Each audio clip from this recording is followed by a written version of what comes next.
Washington, you've caught me reading The Magic School Bus in the Time of the Dinosaurs. Today we are accompanied by Daisy, the little lizard you see in the cage. She is eating some apples, so watch out, she may start eating them soon. Just like Miss Frizzle, I have a little lizard. It was Visitors' Day at our school. Parents, relatives, and friends were coming that afternoon to see our work. In Miss Frizzle's class, we were making the whole room into Dinosaur Land. Suddenly, Miss Frizzle said, "Please pay attention, children. I have wonderful news. Our class has been invited to a dinosaur dig," explained the Frizz. "We'll be leaving right away." As we went out, one kid grabbed the video camera. Others took along model dinosaurs for good luck. When you have the wackiest teacher in school, you need all the luck you can get. We couldn't believe we had to get on that rickety old school bus again. Kids held their lucky dinosaurs tight and hoped for the best. As we rolled onto the highway, Miss Frizzle shouted from the driver's seat, "We're on our way to Fossil County, kids." Who knows what a fossil is? Luckily, we had done our work. We knew a fossil is anything left from a prehistoric animal or plant. After we had been driving for a long time, we came to a desert where people were working. Miss Frizzle said that this was a dinosaur dig. The people were paleontologists, scientists who study prehistoric life. Everyone at the dig was working hard, using all kinds of tools to separate the fossils from the rocks around them. The paleontologists told us they had found the fossil bones of a duck-billed dinosaur called Maiasaura. The paleontologists seemed sad. "We were looking for fossil eggs," they said. "We haven't found any yet." We saw a gleam in Miss Frizzle's eye. "Want to look for some Maiasaura nests, kids?" she shouted. She rushed us onto the bus and drove off.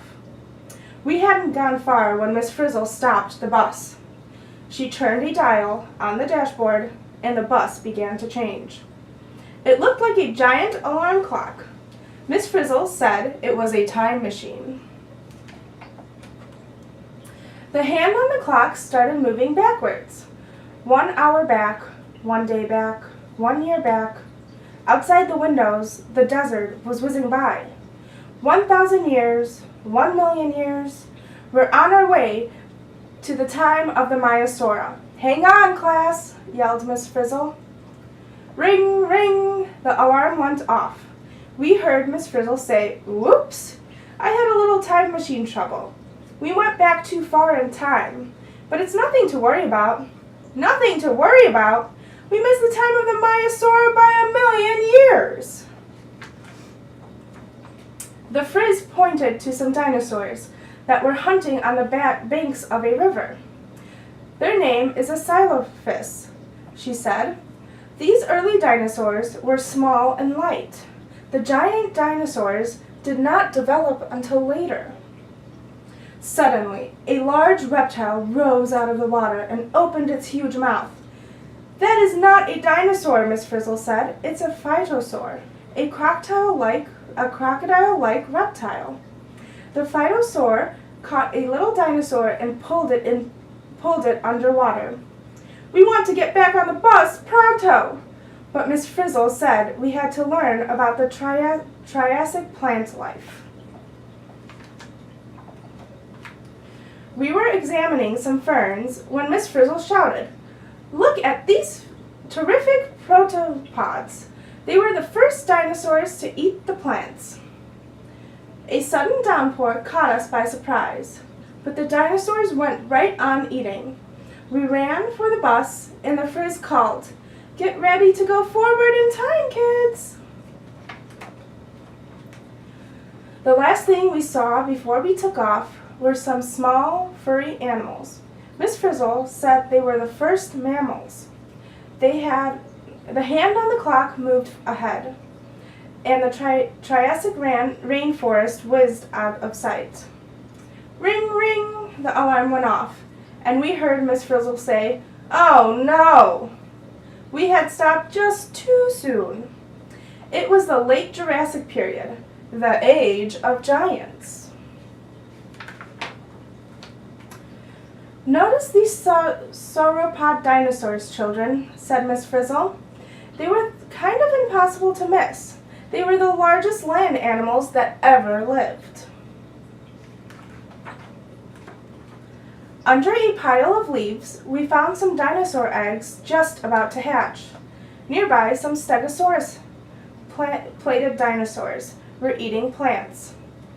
One of the Stegosauruses had a hurt leg.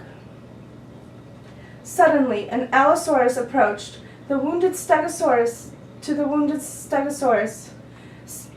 Suddenly, the Allosaurus approached the wounded Stegosaurus. The Stegosaurus's spikes, tails lashed out. It missed the Allosaurus by an inch. What would happen next? We held our breath. Allosaurus darted close and took a big bite. Then it moved back and waited. Stegosaurus got weaker and weaker. It had become food for the Allosaurus. As we ran for the time machine, Miss Frizzle pointed out some strange birds. "The birds first appeared in the late Jurassic," she said. Then she pushed the fast-forward button and shouted, "Maiasaura, here we come!" Ring, ring! The alarm went off again. We looked out, and then we freaked out. Once again, we had stopped too soon. "Here we are in the late Cretaceous period," announced Miss Frizzle. "At this time, there was a sea right in the middle of our continent." Out the window, enormous sea reptiles swam by. Overhead, flying reptiles glided past, dipping their beaks in the water to catch fish. We were getting a little wet. So the Frizz set the clock ahead again. The next thing we knew, we had traveled forward 2 million years. Now, we were at the very end of the Cretaceous period. This was the time of the last dinosaurs. This was the time we had been looking for. As soon as we got off the bus, we saw that the Cretaceous world was different.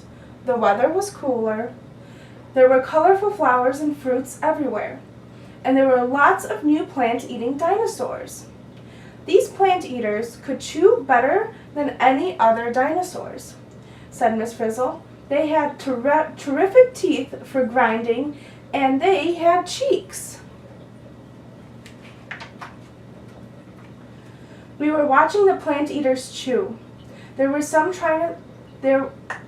were watching the plant eaters chew when some Tyrannosauruses approached, or the T-Rex. Tyrannosaurus was the largest meat eater ever. Their mouths were giant biting machines with 60 sharp, stabbing teeth. The Tyrannosaurus were scary enough. Then a pack of Troodon showed up, too. They were small, but there were a lot of them. They began circling the bus to see what it was. We sized up the situation and ran. As we came over the crest of a hill, we saw an incredible sight. It was the Maiasaura nesting ground. We weren't the only ones who had found the Maiasaura. The Troodon had followed us. They invaded the nesting ground. The Maiasaura parents defended their young. All at once, a sandstorm blew up. In minutes, a thick layer of sand covered the dinosaurs. Everything happened so fast. There was no way we could help the dinosaurs. Maybe they would become fossils. Back in the bus, Miss Frizzle drove forward in time. We thought we were going home, but on the way, the bus screeched to a stop.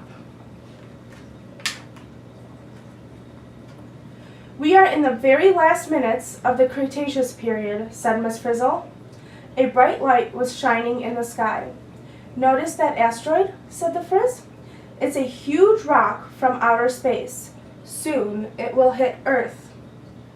The Frizz pushed the forward button, and we started again. When the alarm rang, we were back in our own time. The paleontologists were worried about us and came looking for us. We gave them a tip on a fossil site. Then we waved goodbye and drove back to school. In the classroom, we made a chart of our trip to the dinosaurs. Just as we were finishing it, people started coming in for visitors' days. The visitors admired everything. They had never seen such fabulous projects, such wonderful books, or such an incredible video. And of course, they had never met a teacher quite like Miss Frizzle.